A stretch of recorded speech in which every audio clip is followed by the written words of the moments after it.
యోబు 30వ అధ్యాయం. ఇప్పుడైతే నాకన్నా తక్కువ వయసు గలవారు నన్ను ఎగతాళి చేస్తారు. వీరి తండ్రులు నా మందలు కాసే కుక్కలతో ఉండడానికి తగని వారని నేను తలంచాను. వారి తండ్రుల చేతుల బలం నాకేమి ప్రయోజనం? వారి వయసు మళ్ళీపోవడం చేత వారి సత్తువ తగ్గిపోతుంది. వారు పేదరికం చేత, కరువు చేత శుష్కించుకుపోయిన వారు, పాడై నిర్మానుష్యంగా ఉన్న ఎడారిలోని చీకటి తావుల్లో, ఎండిన నేలలో వెతుకులాడుతారు. వారు తుప్పలలోని రేవు కాడలను పెరుకుతారు. దూసరి తీగె వారికి ఆహారం. వారు మనుషుల మధ్య నుండి తరిమివేయబడిన వారు. దొంగను తరుముతూ కేకలు వేసినట్టు మనుషులు వారిని తరుముతూ కేకలు వేస్తారు. భయంకరమైన లోయలో, నేల నెర్రల్లో, బండల సందుల్లో వారు కాపురం ఉండవలసి వచ్చింది. తుప్పల్లో వారు గాడిదల్లాగా ఓండ్ర పెడతారు. ముళ్ళ చెట్టు కింద వారు కూర్చుంటారు. వారు మోటు వారికి, పేరులేని పనికి మాలిన వారికి పుట్టినవారు. దేశంలో నుండి కొరడాలతో వారిని తరిమివేశారు. అలాంటి వారి కొడుకులు ఇప్పుడు నా గురించి పాటలు పాడుతారు. నేను వారి వేళాకోళానికి గురి అవుతున్నాను. వారు నన్ను అసహ్యించుకుంటున్నారు. నా దగ్గర నుండి దూరంగా పోతారు. నన్ను చూసినప్పుడు ఉమ్మివేయక మానరు. ఆయన నా అల్లెతాడు తప్పించి నన్ను బాధించాడు. కాబట్టి వారు నాకు లోబడక నా అదుపు తప్పిపోయారు. నా కుడి పక్కన అల్లరి మూక లేస్తుంది. వారు నన్ను తరుముతారు. నాకు ఎదురుగా ముట్టడి దిబ్బ వేస్తారు. వారిని అదుపు చేసేవారు లేరు. నా దారిని పాడు చేస్తారు. నా మీదకి ఆపద లాక్కొస్తారు. గొప్ప గండిపడి జలప్రవాహం వచ్చినట్లు వారు వస్తారు. ఆ వినాశంలో వారు కొట్టుకుపోతారు. భీతి నాపై దాడి చేసింది. గాలికి కొట్టుకుపోయినట్టు నా గౌరవం ఎగిరిపోయింది. మేఘంలాగా నా అభివృద్ధి కదిలి వెళ్ళిపోయింది. నా ప్రాణం నాలో నుంచి పారబోసినట్టు అయిపోయింది. కష్టకాలం నన్ను చేజిక్కించుకుంది. రాత్రివేళ నా ఎముకలు నాలో విరగ్గొట్టినట్టు అయిపోయింది. నన్ను వేధించే నొప్పులు ఆగడం లేదు. దేవుని మహాబలం నా వస్త్రాన్ని ఒడిసిపట్టింది. మెడ చుట్టూ ఉండే నా చొక్కాలాగా అది బిగుసుకుపోతున్నది. ఆయన నన్ను బురదలో తోశాడు. నేను దుమ్ములాగా, బూడిదలాగా ఉన్నాను. ఓ దేవా, నీకు మొరపెడుతున్నాను, అయితే నువ్వు జవాబివ్వడం లేదు. నేను నిలబడితే నువ్వు అలా చూస్తూ ఉన్నావు. నువ్వు మారిపోయావు. నా పట్ల కఠినుడవైపోయావు. నీ బాహుబలంతో నన్ను హింసిస్తున్నావు. గాలితో నన్ను ఎగరగొట్టి కొట్టుకుపోయేలా చేస్తున్నావు. తుఫానుతో నానిపోయేలా చేస్తున్నావు. నన్ను మరణానికి, అంటే జీవులందరికీ నియమించిన నివాసానికి రప్పిస్తావని నాకు తెలుసు. ఎవరైనా పడిపోతూ ఉన్నప్పుడు సహాయం కోసం చేయి చాపడా? ఆపదలో రక్షించమని మొరపెట్టడా? బాధలో ఉన్న వారి కోసం నేను ఏడవలేదా? దరిద్రుల నిమిత్తం నేను దుఃఖించలేదా? నాకు మేలు కలుగుతుందని నేను ఆశించాను, కానీ నాకు కీడు సంభవించింది. వెలుగు కోసం నేను కనిపెట్టగా చీకటి దక్కింది. నా పేగులు మానక మండుతున్నాయి. అపాయ దినాలు నన్నెదుర్కొన్నాయి. సూర్యకాంతి కరువై వ్యాకులపడుతూ నేను సంచరిస్తున్నాను. సమాజంలో నిలబడి మొరపెడుతున్నాను. నేను నక్కలకు అన్ననయ్యాను, నిప్పుకోళ్లకు మిత్రుడనయ్యాను. నా చర్మం నల్లబడి నా మీద నుండి ఊడిపోతున్నది. వేడిమి వలన నా ఎముకలు కాగిపోయాయి. నా స్వరమండలం శోకగీతం వినిపిస్తున్నది. నా వేణువు రోదన శబ్దం ఆలపిస్తున్నది. యోబు 31వ అధ్యాయం. నేను నా కన్నులతో ఒప్పందం చేసుకున్నాను గనక కన్యను కోరికతో ఎలా చూస్తానో అలా చేస్తే పైనున్న దేవుని ఆజ్ఞ ఏమవుతుంది? ఉన్నత స్థలంలో ఉన్న సర్వశక్తుని వారసత్వం ఏమవుతుంది? ఆపద అనేది దుర్మార్గులకేనని, విపత్తు దుష్టత్వం జరిగించే వారికేనని నేను భావించేవాణ్ణి. ఆయనకు నా ప్రవర్తన తెలుసు కదా. ఆయన నా అడుగుజాడలన్నిటినీ లెక్కబెడతాడు కదా. అబద్ధికుడనై నేను తిరుగులాడి ఉన్నట్టయితే, మోసం చేయడానికి నా కాలు వేగిరపడినట్టయితే, నా యథార్థతను తెలుసుకునేందుకు న్యాయమైన త్రాసులో ఆయన నన్ను తూచుగాక. నేను న్యాయ మార్గం విడిచి నడిచినట్టయితే, నా మనసు నా కాళ్ళను అనుసరించి నడిచినట్టయితే, మాలిన్యం ఏదైనా నా చేతులకు తగిలినట్టయితే, నేను విత్తనం చల్లి పండించిన దాన్ని వేరొకడు భుజించనియ్యండి. నా పంటను పెరికి వేయనియ్యండి.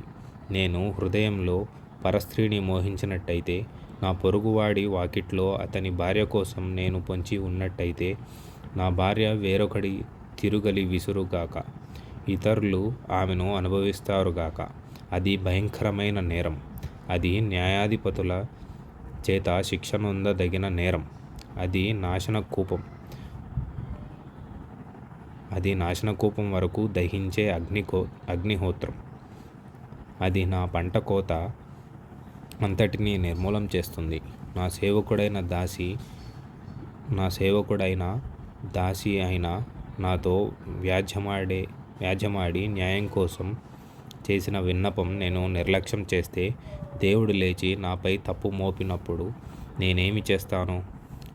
ఆయన విచారణకై వచ్చినప్పుడు నేను ఆయనకు ఏమి ప్రత్యుత్తరం ఇస్తాను? గర్భంలో నన్ను పుట్టించిన వాడు వారిని కూడా పుట్టించలేదా? గర్భంలో నన్ను వారిని కూడా రూపొందించిన వాడు ఒక్కడే గదా. పేదలు కోరిన దాన్ని నేను బిగబట్టినట్టయితే, ఏడుపు మూలంగా వితంతువుల కళ్ళు క్షీణింపజేసినట్టయితే, తల్లిదండ్రులు లేని వారిని నా అన్నంలో కొంచెమైనా తిననీయక నేనొక్కడినే భోజనం చేస్తే, నేను అలా చేయలేదు. నా యవ్వన ప్రాయం మొదలు తండ్రి లేని వాడు నన్నొక తండ్రిగా భావించి నా దగ్గర పెరిగాడు. నా తల్లి కడుపున పుట్టింది మొదలు నేను అతని తల్లికి, ఆ వితంతువుకు దారి చూపించాను. ఎవరైనా బట్టలు లేక చావడం నేను చూస్తే, పేదలకు వస్త్రం లేకపోవడం నేను చూస్తే, వారి హృదయాలు నన్ను దీవించకపోతే, వారు నా గొర్రెల బొచ్చు చేత వెచ్చదనం పొందకపోయినట్టయితే, ఊరి రచ్చబండ దగ్గర అంతా నన్ను సమర్థిస్తారులే అని తండ్రి లేని వారిపై నేను చెయ్యి ఎత్తితే, నా భుజం ఎముక దాని గూటి నుండి జారిపోతుంది గాక, నా చేతి ఎముక దాని కీలు దగ్గర విరిగిపోతుంది గాక. దేవుడి నుండి ఆపద వస్తుందని నాకొక భయం ఉంది. ఆయన మహత్యం కారణంగా ఇలాంటివేమీ నేను చేయలేదు. బంగారం నాకు ఆధారం అనుకున్నట్టయితే, నా ఆశ్రయం నీవే అని మేలిమి బంగారంతో నేను చెప్పినట్టయితే, నాకు చాలా ఆస్తి ఉందని గాని, నా చేతికి విస్తారమైన సంపద దొరికిందని గాని నేను సంతోషించినట్టయితే, సూర్యుడు ప్రకాశించినప్పుడు నేను దాన్ని గాని, చంద్రుడు మెరిసిపోతూ ఉన్నప్పుడు నేను దాన్ని గాని చూసి, నా హృదయం నాలో మురిసిపోయి వాటివైపు చూసి పూజ్యభావంతో నా నోరు ముద్దు పెట్టినట్టయితే, అది కూడా న్యాయాధిపతుల చేత శిక్ష పొందదగిన నేరమవుతుంది. ఎందుకంటే నేను పైనున్న దేవుణ్ణి కాదన్న వాడినవుతాను. నన్ను ద్వేషించిన వాడికి కలిగిన నాశనాన్ని బట్టి నేను సంతోషించినట్టయితే, అతనికి కీడు కలగడం చూసి నన్ను నేను అభినందించుకున్నట్లయితే, పాపం చేయడానికి నేను నా నోటికి చోటియ్యలేదు. అతని ప్రాణం తీసి శాపం ఏదీ పలకలేదు. యోబు పెట్టిన భోజనం తిని తృప్తి పొందని వాణ్ణి ఎవరు చూపించగలరు అని నా ఇంట్లో నివసించేవారు అనకపోతే, పరదేశి ఎప్పుడూ ఆరుబయట ఉండే పరిస్థితి రాలేదు. బాటసారుల కోసం నా ఇంటి తలుపులు ఎప్పుడూ తెరిచే ఉన్నాయి. మానవజాతి చేసినట్టు నా పాపాలను దాచిపెట్టుకోలేదు. నా అంగీలో దోషాన్ని కప్పి ఉంచుకోలేదు. జనసమూహానికి భయపడి, కుటుంబాల తిరస్కారానికి జడిసి నేను మౌనంగా ఉండి, ద్వారం దాటి బయటకు వెళ్ళకుండా దాక్కోలేదు. నా మాట వినడానికి నాకొకడు ఉంటే ఎంత బాగుంటుంది. ఇదిగో నా సంతకం. సర్వశక్తుడు నాకు జవాబిస్తాడుగాక.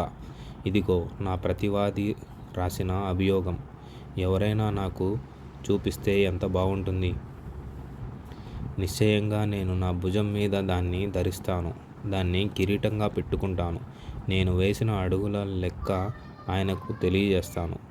రాజులాగా నిబ్బరంగా నేను ఆయన దగ్గరకు వెళ్తాను. నా భూమి నా గురించి మొరపెడితే, దాని చాలు ఏకమై ఏడిస్తే, వెల చెల్లించకుండా నేను దాని పంటను అనుభవించినట్టయితే, దాని యజమానులకు ప్రాణహాని కలగజేసినట్టయితే, గోధుమల బదులు ముళ్ళు, బార్లీకి బదులు కలుపు మొలుచుగాక. యోబు మాటలు ఇంతటితో సమాప్తం. యోబు 32వ అధ్యాయం. ఎలీహు. యోబు తన దృష్టికి తాను నీతిమంతుడిగా ఉన్నాడని ఆ ముగ్గురు మనుషులు గ్రహించి అతనికి జవాబు చెప్పడం చాలించుకున్నారు.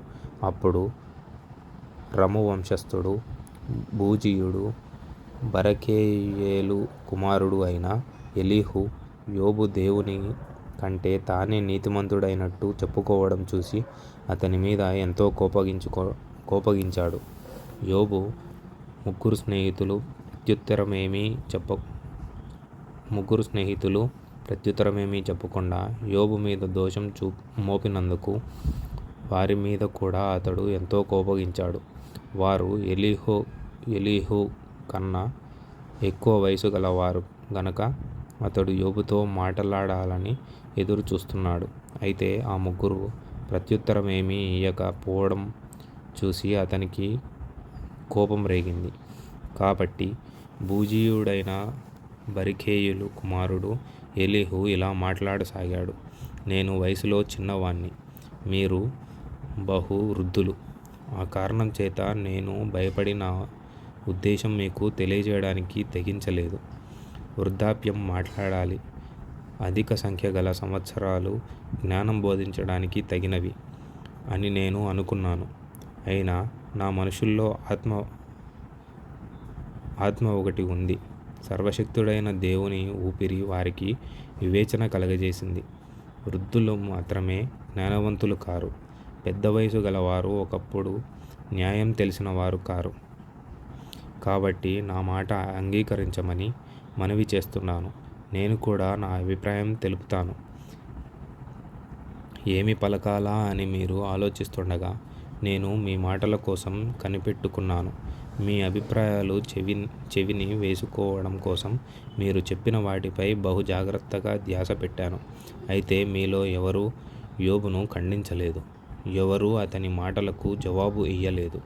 కాబట్టి మాకు జ్ఞానం లభించిందని దేవుడు తప్ప మనుషులు అతన్ని ఓడించలేరని మీరు అనకూడదు. అతడు నాతో వాదమాడలేదు. మీరు చెప్పిన మాటలను బట్టి నేను అతనికి జవాబు ఇయ్యను. వారు ఆశ్చర్యపడి ఇక జవాబు చెప్పడం మానుకున్నారు. పలకడానికి వారికి మాట ఒకటి కూడా రాలేదు. కాగా వారికి ఏమీ జవాబు చెప్పకుండా ఊరుకున్నారు. వారు మాట్లాడకపోవడం చూసి నేను ఊరుకుంటానా? నేను ఇయ్యవలసిన జవాబు నేనిస్తాను. నేను కూడా నా అభిప్రాయం తెలుపుతాను. నా మనసు నిండా మాటలున్నాయి. నా అంతరంగంలో ఉన్న ఆత్మ నన్ను బలవంతం చేస్తున్నది. నా మనసు తెరవని ద్రాక్షారసపు తిత్తిలాగా ఉంది. కొత్త తిత్తిలాగా అది పగిలిపోవడానికి సిద్ధంగా ఉంది. నేను మాట్లాడి బరువు దించుకుంటాను. నా పెదాలు విప్పి ప్రత్యుత్తరమిస్తాను. మీరు దయచేసి వినండి. నేను ఎవరి విషయంలోనూ పక్షపాతం చూపించను. నేను ముఖస్తుతి కోసం ఎవరికి బిరుదులు తగిలించను. ముఖస్తుతి చేయడం నా చేత కాదు. అలా చేస్తే నన్ను చేసినవాడు శీఘ్రంగా నన్ను నిర్మూలం చేస్తాడు.